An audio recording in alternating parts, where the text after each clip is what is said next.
Hello, I'm Paula and welcome to another in my Film and Audiovisual Studies lectures. If you're enjoying these videos, hit that subscribe button so you don't miss a new release. I put them out every other Wednesday, and that's the Between Weeks for Audiovisual Cultures podcast, which I also make. We're continuing the sub-series on cinema and the American avant-garde. So far, in the first 7 of these videos, we've looked at quite a big range of material, including experiments with visualizations of electronic music, different approaches to documentary, psychodrama or psychonarration, interventions on the media of film, video and television, filmmakers raising and exploring issues of personal interest, either directly or indirectly. We've been thinking about how independent film, that's new American cinema, resists, criticises, or even mirrors popular and commodity culture while reacting against Hollywood,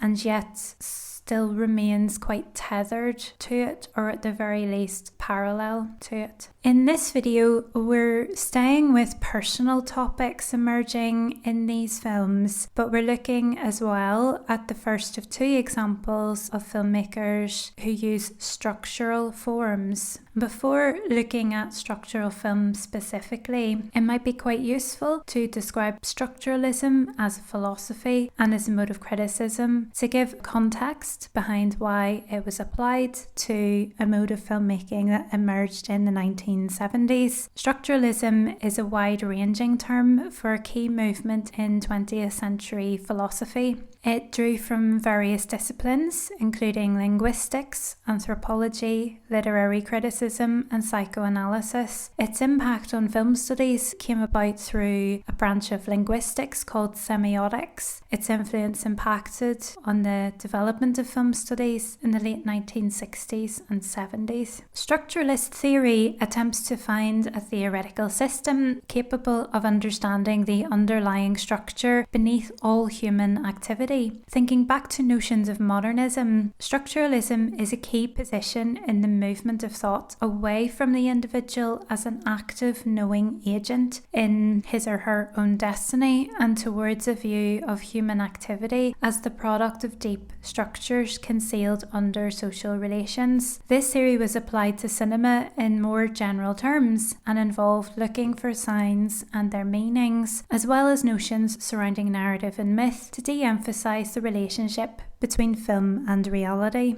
In the late 1970s, the film theorist P. Adams Sidney coined the term structural film to describe the work of a few North American filmmakers that he identified as doing something intrinsically related to but contrasting other experimental and avant-garde modes of filmmaking. They include Michael Snow, Paul Sharits, Joyce Wieland, Hollis Frampton, Tony Conrad, Bruce Bailey, and Carolee Schneemann. Similar experiments with structure were happening in the UK, but were independent of this group and used very different techniques. Sidney observed that the dominant pursuit of avant-garde film had been with complex forms, yet the structuralist films took predetermined and simplified shapes. The shape is the primal impression of the film, and it is designed to explore the material aspects. He asserts such films are characterised by form and structure over narrative. As we found in this group of lectures so far, elements of structural film include recurrence, repetition, oppositions, and rhythm. They deal in the passage of time, duration, and processes of memory. The focus is on the shape of the film. Context and narrative are unimportant. Identifiable characteristics of structural film include a fixed camera position, which appears as a fixed frame, often to the viewer, the flicker effect, that's that whiteness or the space between images on a film reel being revealed in flashes, but it's happening so fast we tend not to see it. Rephotography off a screen and loop printing, and that's the immediate repetition of shots. It is rare that all would occur in any structural film, but you might get one or two, maybe three of these. I pointed out a few weeks ago that the Flux films were a precursor to structural film. They express these same characteristics. We might also consider Warhol's films and the relationship between those and the Flux films throughout the 1960s. This immediate history in avant-garde film led to this small group of individual painters and musicians developing a cinema of structure. Warhol's ethos of commercialism and irony opposed that of the structuralists. His fixed camera positions became tongue-in-cheek, and he found the content and his subjects too compelling to resist moving the camera. As seen in Chelsea Girls, he used a kind of in-camera editing technique by zooming into small fragments of the whole image, the whole hotel room that interested him. The gaze roves around to whatever caught his attention. For the structuralists, Sidney states, quote, "The camera is fixed in a mystical contemplation of a portion of space," unquote. Structuralism grew out of and against its precursor of pop.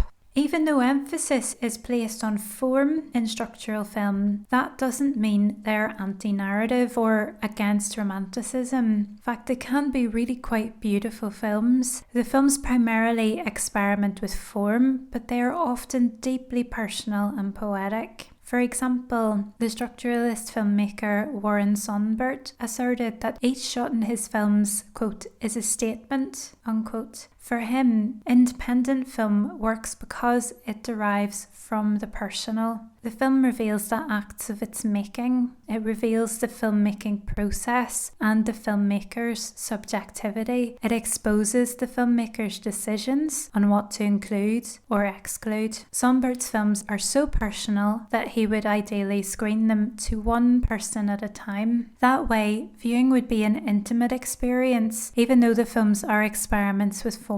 Generally, structural films made the assumption that their work would be viewed in a similar manner to that of the Flux films, in intimate small groupings of knowledgeable friends and cineasts. Unlike Sharratt's and many other experimental filmmakers, Hollis Frampton, who we're focusing on in this session, asserted that he, quote, "tended to assume a culturally normal spectator situation in which film is seen in a darkened room, the image is in front of you, the projector behind you, and so forth," unquote. At this juncture, though, it is interesting to note Bruce Jenkins' scathing intervention on Sidney's definition of structural film, and he made a table of errors that's really quite fascinating. So to just read from this, he points out P. Adam Sidney has contributed to 3 errors: wrong terminology, wrong examples, chronology, and wrong sources for origins. And just to read out the first one of these errors, term of structural film is semantically incorrect, since structure does not mean or imply simple. Structure is an arrangement of parts according either to complex or simple design, pattern, or organization.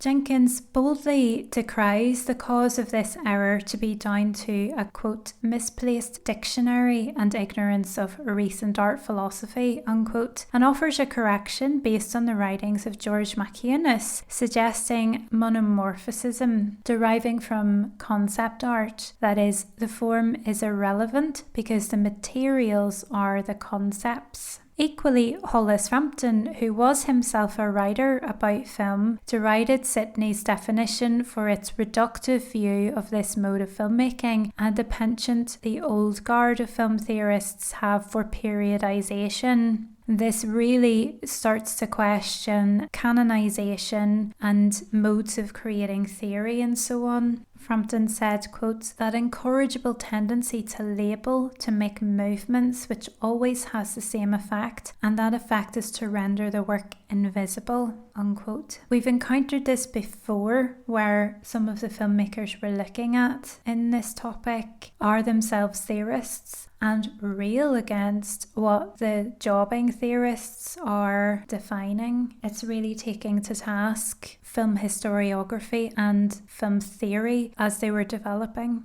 Frampton was born in America's Midwest in 1936 and he died of cancer aged 48 in 1984. He began primarily as a photographer capturing and collecting still images, and this pervades his films. In Scott MacDonald's words, he had a reputation, quote, as perhaps the most intellectually challenging filmmaker in North America, unquote. He was well read in a broad range of subjects, more so than many other visual artists, and it really shows in his work. Frampton was fascinated with modern fiction and poetry, particularly that of Ezra Pound, the high modernist poet whom he befriended, and by other European modernists such as Marcel Duchamp, James Joyce, and Jorge Luis Borges. Just as Joyce progressed from short stories to long, complex experimental prose, Frampton moved from shorts to longer experimental films such as Zorns' Lemma in 1970 and the 7-part Hapax Legomena in 1971-2, of which we're focusing on part 1 today, Nostalgia. Similarly to Pound, Frampton also died before completing an epic masterpiece of many parts, the proposed 36-hour Magellan, I'm never sure how that should be pronounced.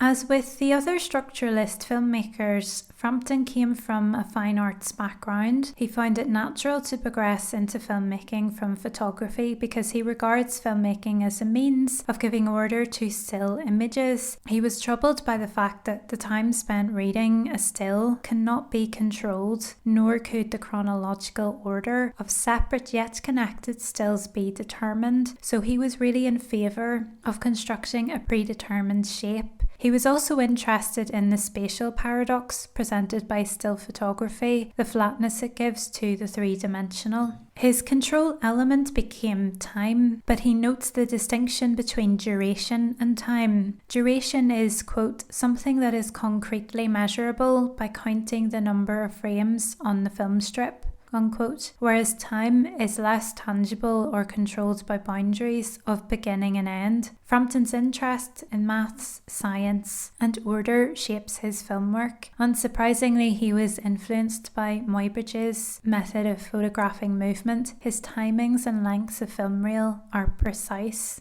Zorns' Lemma in 1970 is described by Bruce Jenkins as Frampton's man with the movie camera. It is a major work of 3 sections. The first is a blank section of film with a woman's voice, possibly Joyce Whelan's, reading from the Bay State Primer. This was a colonial-era American grammar textbook that teaches the alphabet by applying exemplary words to biblical sentences. Frampton claims his interest in language stems from his Midwest Protestant upbringing. The film moves perpetually through a 24-letter symbol Roman alphabet. I, J, and U, V are combined. Section 2 is comprised of 2,700 images, each on screen for exactly 1 second with no soundtrack. Each image features a word appearing in various places as signs around New York City, with connotations of the urban and modern art and so on, adhering to an alphabetical rhythm, perhaps from the Bible or an encyclopedia of modern culture. Frampton considered these to be autobiographical because they are his collection of images chosen and photographed by him and framed with his subjectivity. He shows the viewer his past life as a photographer and a gatherer of stills. The pace is relentless, but perhaps it makes us think about the succession of images passing through the projector. It invokes the process of the systematic replacement of one image by another. The sequence exudes a sense of order. It has been organised, preempted. Section 3 has several narrators utter one word at a time from the 11th century text On Light or The Ingression of Forms by Robert Grosseteste. No idea if I'm pronouncing that right. The use of language here invokes structuralist literature by Joyce, so Finnegan's Wake, and Beckett as well, with emphasis on individual words. The readings siblings are heard against the camera watching from some distance, a couple and their dog, as they fade from view amid a snowstorm in the countryside. This is all captured in a single long take, and the apparently dissolving image might be regarded as the highest point in the film's development. Laura Mulvey notes that, quote, the abstraction of pure light merges with the whiteness of the screen. The empty screen duplicates the still frame illuminated by the projector's beam, creating a return to the stasis of the end that is derived from the cinema itself, unquote. Throughout Zorns' Lemma, the viewer comes to realise that Frampton is playing with notions of time. For him, duration is more significant than narrative. It is his play with time and what he does with the photographic image that are of interest here as we look closely at nostalgia. In a similar way to Zorns' Lemma, Hapax Legomena is, quote, a deflected autobiographical narrative, unquote. Furthermore, this 7-part series is indicative of a concept underpinning Frampton's whole body of work, something he describes as a meta-history of cinema, that is, a body of films epitomising the whole history of film. He says, quote, the meta-historian of cinema is occupied with inventing a tradition that is a coherent, wieldy set of discrete monuments meant to inseminate resonant consistency into the growing body of his art. Such works may not exist, and then it is his duty to make them. Recalling Brakhage, his approach is at once micro and macro, and this is something that's going to arise again when we look at Bill Viola. Part 1, Nostalgia, shows a series of photographs placed on a hot plate and left to burn away, while Michael Snow, who we're going to look at next, reads Frampton's narration, giving background to the pictures. Each of these sections in Nostalgia is the length of a single 16mm roll of film, so they're approximately 2 minutes and 50 seconds. The narration is quite soothing in the way that it's read.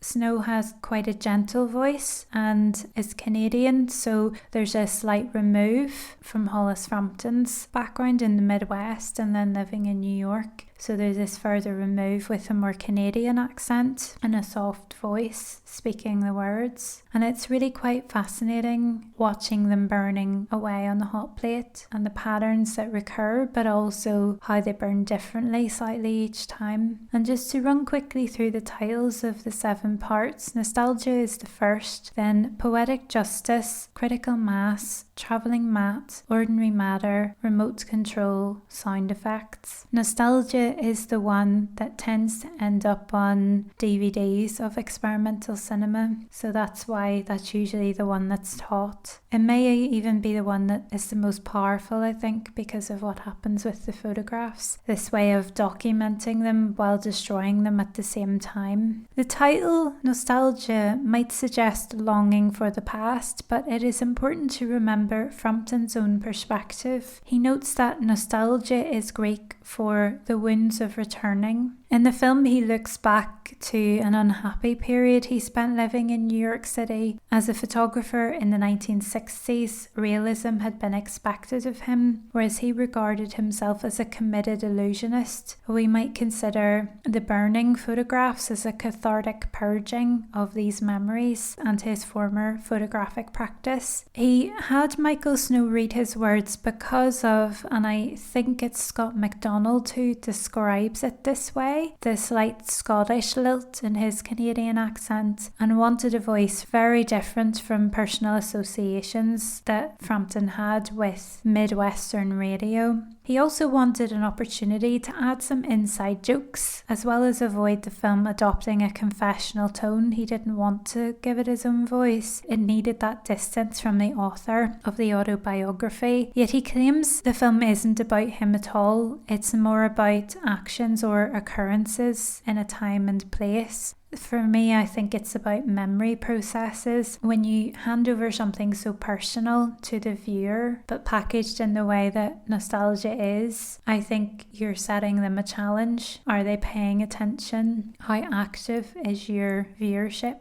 Regarding the stills used, the French film theorist Raymond Balleur wrote about the effect of the spectator of the insertion of still images into the moving image. The stillness of a photograph within a film and its narrative creates a pensive spectator. You are expectant. The French philosopher and critic Roland Barthes further suggests that the viewer of stills experiences a kind of reverie. We might think here of Frampton's title of nostalgia. It is a reverie that reaches out to the very nature of cinema. The pauses in the film created by the insertion of the photographs invite conscious awareness of the still frame within the moving image. With the photographs and narration, we get a sense of what Mulvey terms as pastness. The spectator makes the connection between stillness and movement in the film, which makes them inseparable. As Balleur states, quote,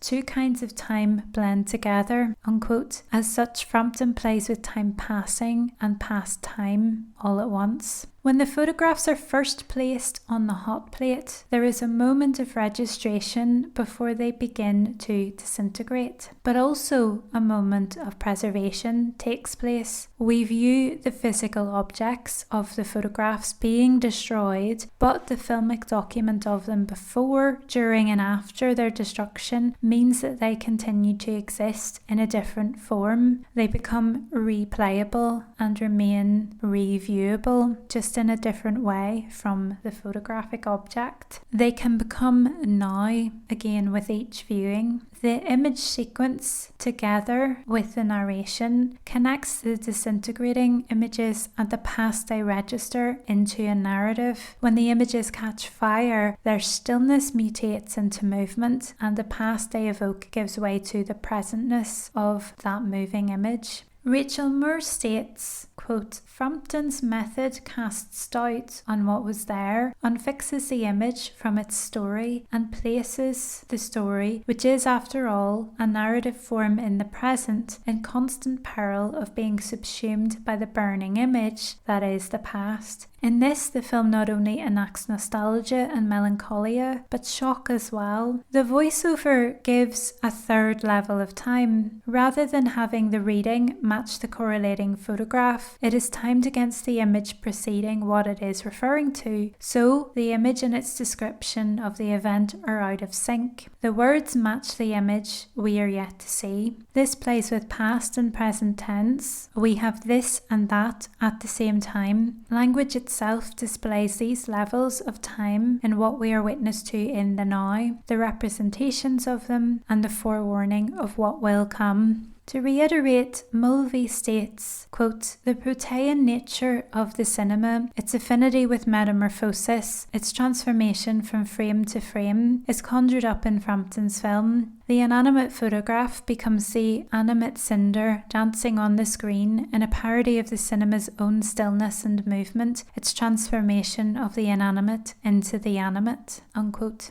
We might also consider the destruction of the image and notions of archiving alongside this duality between life, death, and the image, and of memory. In a sense, Frampton breathes new life into old memories and preserves them as Snow unemotionally reads his carefully worded testimonies, some of which even concern the narrator in very personal ways. It's almost like a cathartic confrontation of the past, and yet remains quite a deep challenge to the very nature of cinema itself. The points for discussion that I gave my students ahead of their seminar, because we went straight into screening this film after my introduction to it, I got them to consider the structure and the shape of the film. So the idea of things repeating, or even if it was the methods repeating and sameness, and the idea of looping, even though this is different footage each time, the actions are on loop.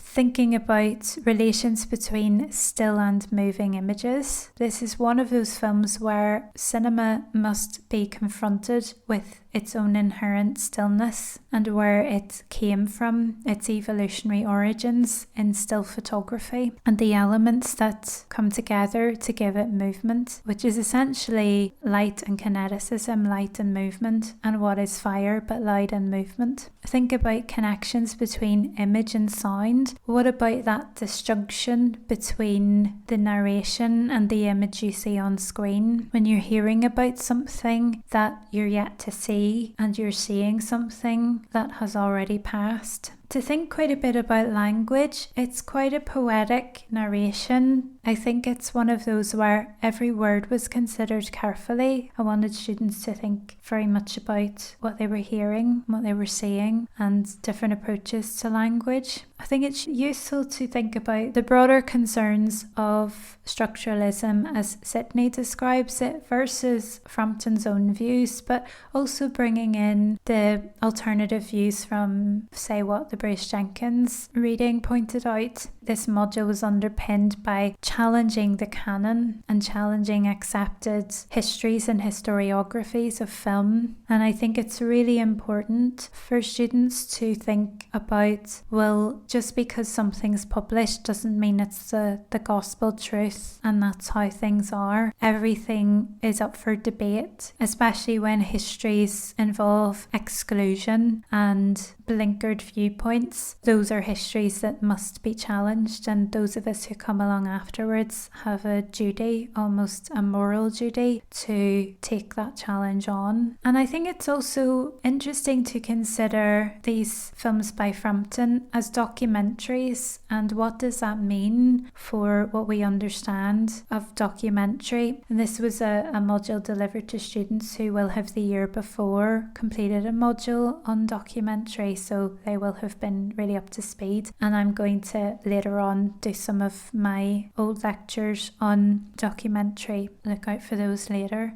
And also it's good to think about notions of identity and self-exploration. This comes up time and again in this cinema in the Avant-garde set. And we could particularly recall Anger's self-images and what he does with them in his films. But really, I think any of the filmmakers who've put themselves and explored themselves in some way in their films, it's interesting to start looking across these different filmmakers and the different approaches they were taking to do that. So I will leave you with some of those thoughts, and I can't recommend looking into Hollis Frampton enough, because even if you can't manage to see any of his work, he wrote a lot about film. This meta history that he wrote is really very fascinating, so you might be able to get your hands on that, and it's well worth a read. It's a very different approach to film history. I think it's an important one because it is very different. Thank you very much for sticking with these videos, and do subscribe so you don't miss the next one, which will be on Michael Snow. As I say, the only reasons why Carly Schneeman and Joyce Wheeland weren't on this module was because I just couldn't get hold of any of their work to be able to screen it. Just putting that out there again. This is one of the issues with very obscure teaching material and trying to be more inclusive. Just actually accessing the work is a difficulty in itself. There are scholars out there who are trying really hard to decolonize curricula, but a lot of the time there's a lot of obstacles in the way of that desire. So just be kind to people, I think, and let's all together try and make the changes that need to come into place. I hope you're getting something out of these, and if you are, I'd really appreciate some support if you can manage it. You can drop me a fiver at buymeacoffee.com/PEA Blair, or there are other ways and links down below. If you know of other resources or updates, because this is a module from 2013 and I haven't updated this because of time and resource constraints, but if you yourself know any good resources that I haven't mentioned in the notes, stick them in the comments and that would be really helpful. Until next time, take it easy.